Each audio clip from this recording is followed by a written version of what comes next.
ঘুম থেকে উঠেই চলে এসেছি আমার এই বাচ্চাগুলোকে দেখতে। এত গরম পড়েছে, ধনেপাতার গাছটা প্রায় শুকিয়ে যাচ্ছে।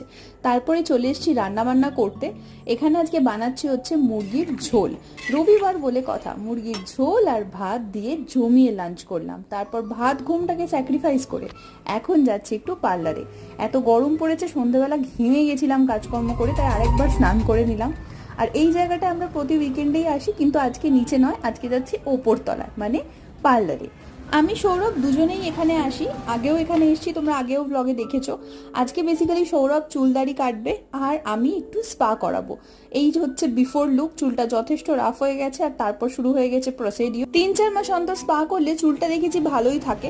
আর স্পায়ের পর ব্লো ড্রাই করি না, কতটা বুঝতে পারছো জানি না, কিন্তু যথেষ্ট স্মুথ হয়ে গেছে। বেরিয়ে দেখি সৌরভের কিন্তু তখনও হয়নি। আর এই সালাউর বাড়ি একটা দোকান আছে চাটের, চলো এবার তাহলে চাটটা এনজয় করি। আর ব্লগটা ভালো লাগলে সাবস্ক্রাইব।